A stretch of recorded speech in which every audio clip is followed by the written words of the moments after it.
Assalamualaikum warahmatullahi wabarakatuh. Waalaikumsalam warahmatullahi wabarakatuh. Selamat siang semuanya. Siang, Bu. Gimana hari ini kabarnya? Baik, Bu. Ada yang sakit?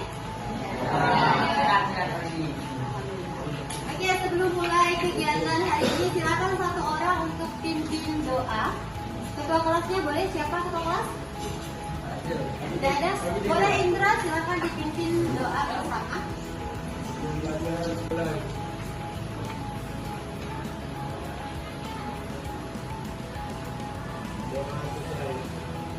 Oke, untuk dulu kehadiran kalian.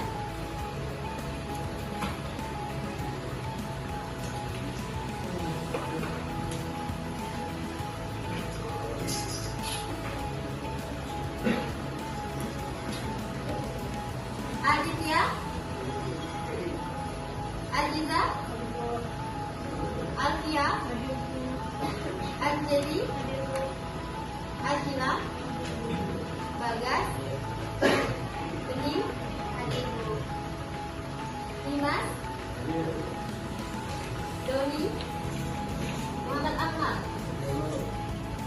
Muhammad Raja, Muhammad Rino, tapi hadir ya, Muhammad Rino, Jamila, Gada, Nur Kamila, Razel. Kemarin kita sudah membahas terkait dengan pengertian dari teks editorial itu. Nah, Ibu sampaikan kembali KD yang akan kita capai dan IPK yang akan kita capai dalam materi pembelajaran kali ini. Kali 3.5 kita akan mengidentifikasi informasi berupa pendapat, alternatif solusi, dan simpulan terhadap suatu isu dalam teks editorial. Adapun IPK yang harus kita capai, yang pertama kalian bisa menganalisis isi teks editorial, kemudian kalian bisa menganalisis fakta dan opini dalam sebuah teks editorial, dan yang terakhir kalian harus bisa mempresentasikan. Ibu kilas balik apa sebenarnya pengertian dari teks editorial. Ini pembelajaran kita pertemuan yang kemarin. Ada yang bisa menjelaskan? Silakan yang mau menjelaskan, angkat tangan. Ada? Silakan. Tentang opini. Oke, teks yang berisi tentang opini. Ada yang lain? Ya?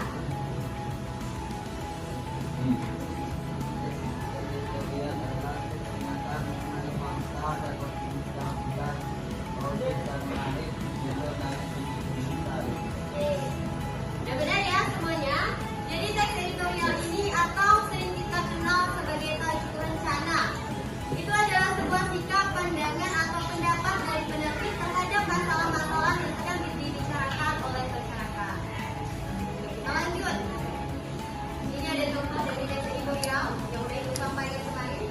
Kemudian hari ini kalian akan membedakan apa sebenarnya yang dimaksud dari teks berita dan juga teks editorial. Sebenarnya dua teks ini masuk atau sering disalah artikan atau perbedaannya itu sering tercampur. Maka tugas kalian adalah silahkan tuliskan pendapat kalian dalam sebuah kertas atau selembar kertas. Silahkan tuliskan menurut kalian teks berita itu seperti apa, kemudian teks editorial itu seperti apa. Oke. Silahkan dituliskan, Ibu kasih waktunya 2 menit. Oke, udah semuanya? Oke. Silakan satu orang mengajukan pendapat apa yang sebenarnya perbedaan dari teks berita dan teks editorial. Silakan. Teks berita adalah sekumpulan informasi yang dikemas menjadi satu, sedangkan teks editorial adalah teks yang berisi fakta secara singkat dan logis. Terima kasih. Silakan tepuk tangan gembira. Perbedaan secara pasti dari teks berita dan teks editorial itu, silakan kalian buka LKS-nya. Di situ ada perbedaan dari teks berita dan juga teks editorial. Silakan dibuka LKS-nya.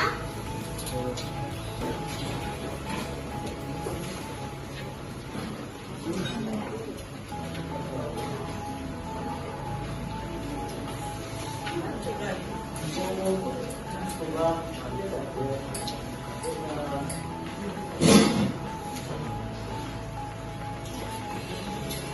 Udah dibaca? Oke, silakan satu orang lagi kembali mengajukan apa sebenarnya perbedaan teks berita dan teks editorial berdasarkan buku yang sudah kalian baca. Silakan berdiri, Indra. Jadi teks berita yaitu teks yang menyajikan penjelasan lengkap tentang info atau fakta dari sebuah peristiwa. Sedangkan teks editorial yaitu teks yang diawali oleh tesis atau pernyataan pendapat yang dilanjutkan dengan sebuah argumentasi berisi bukti yang memperkuat tesis. Selamat datang. Nah, jadi teks berita itu udah benar sekali yang disampaikan oleh Indra bahwa teks berita ini akan menyajikan penjelasan lengkap terkait info atau fakta dari sebuah peristiwa. Berbeda halnya dengan teks editorial. Teks editorial ini adalah teks yang diawali oleh tesis atau pernyataan pendapat, yang artinya di dalam teks editorial itu terdapat opini dari si penulis. Berbeda halnya dengan teks berita yang isinya semuanya itu adalah fakta. Oke. Nah, selanjutnya kalau kita tadi sudah tahu perbedaan dari teks berita dan teks editorial, sekarang kita akan fokus pada pembahasan utama dari teks editorial, yaitu ada fakta dan opini. Ada yang bisa mengajukan pendapat apa itu yang dimaksud dengan fakta? Ada yang tahu fakta? Silakan ajukan tangannya. Angkat tangan. Fakta adalah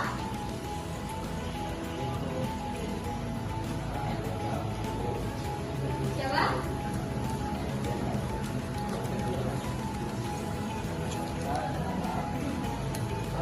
Apakah? Dalam diri kak? Ya, silakan. Fakta adalah hal keadaan atau peristiwa yang merupakan kenyataan atau benar-benar ada dan terjadi serta bersifat objektif. Oke, kalau opini? Opini adalah pendapat pikiran sendiri yang bersifat subjektif. Oke, benar ya. Tapi kalau dulu. Fakta ini adalah suatu hal, keadaan, dan peristiwa yang nyata dan benar-benar terjadi. Artinya, fakta itu bersifat objektif. Berbeda halnya dengan opini. Dia bersifat subjektif, hanya berisi pendapat dari si penulis. Nah, untuk perbedaan fakta dan opini itu bisa dilakukan melalui beberapa cara. Yang pertama, kalau kalian ingin mencari fakta, fakta itu akan disajikan melalui dua cara. Yang pertama itu melalui data. Kalau data berarti fakta itu bisa berupa angka. Kemudian yang kedua, dia akan dituliskan dalam bentuk deskripsi atau kalimat, tapi berdasarkan hal yang sudah terjadi. Misalnya ditandai dengan kata telah, kata sudah. Contohnya, penelitian tersebut telah dilaksanakan pada September 2023. Berarti hal itu sudah terjadi, sudah kejadian. Itu dapat kita golongkan ke dalam fakta. Berbeda dengan opini. Karena opini itu bersifat pendapat, maka dia sifatnya juga subjektif. Antara ibu dan kalian tentu parameternya itu tidak ada untuk yang opini. Kalau opini itu biasanya dia hanya berbentuk rencana, belum terjadi. Dan juga opini itu biasanya berbentuk saran. Oke, untuk fakta dan opini bisa dibedakan? Bisa. Bisa dibedakan? Bisa. Kita lanjut. Nah, di sini ada tayangan video dari sebuah teks editorial. Kita tonton dulu. Oke, nonton.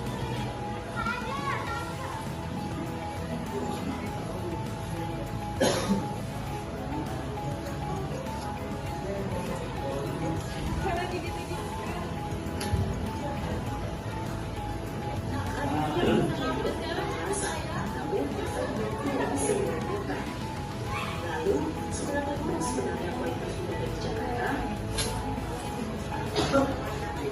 Peningkatan jumlah kendaraan menjadi salah satu penyebab kualitas udara menurun. Yang lain menunjukkan ada jenis polutan yang tidak terasa namun lebih berbahaya. Polutan ini berasal dari pembangunan PLTU dalam radius 100 km di sekitar Jakarta. Kualitas udara di Jakarta dipantau melalui alat pengukur kelas udara milik Dinas Lingkungan Hidup yang tersebar di 5 kota administrasi. atraksi ibu kota, seperti Bundaran HI, Kelapa Gading, Jakarta, Depok Buaya, dan Kebun Jeruk. Alat ini sekaligus dijadikan untuk mengukur efektivitas upaya penanggulangan polusi udara.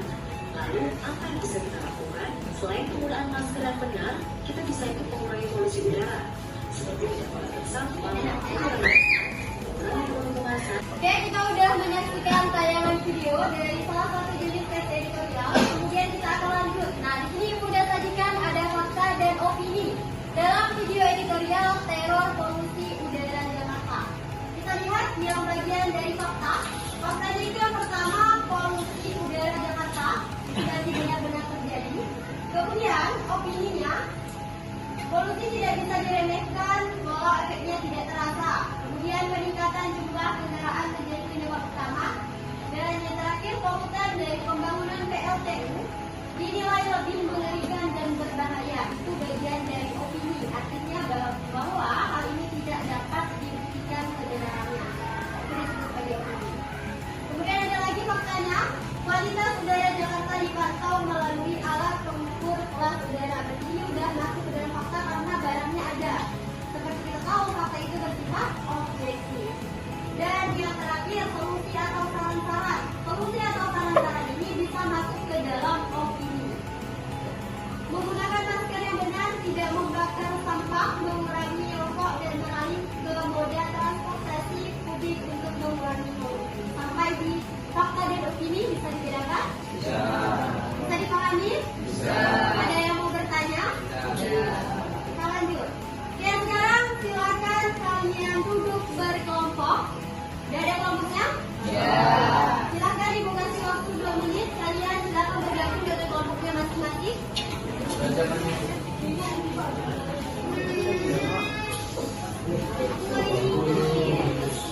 Oke, silakan.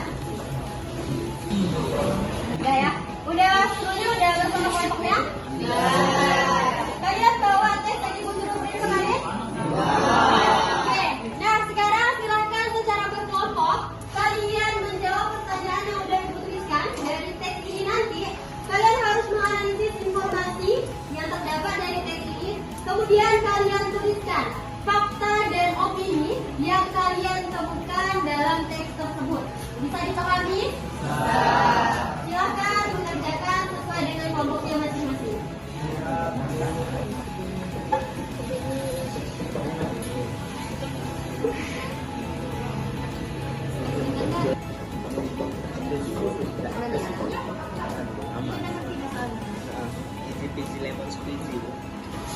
Oke, udah semuanya? Pekerjaannya udah? Silakan Ibu minta satu kelompok untuk menyajikan opini, kemudian satu kelompok untuk menyajikan fakta. Silakan coba opini dulu, dari opini. Oke, silakan Pak.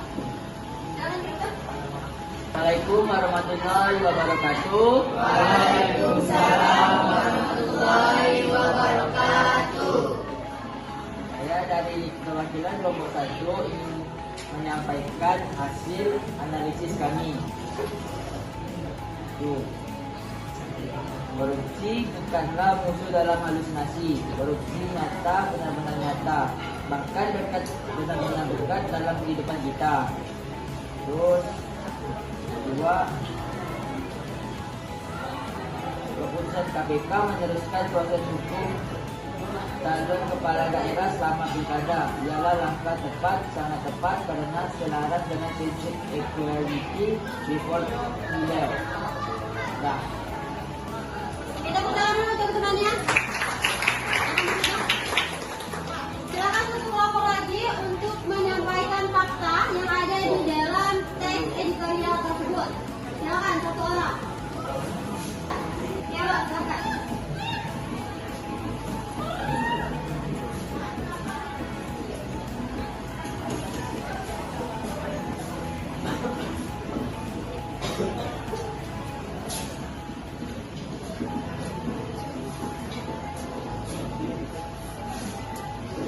Fakta, niat telah menjelma sebagai salah satu musuh paling membahayakan sehingga bangsa ini mesti benar-benar gigih melawannya dimanapun dan kapanpun.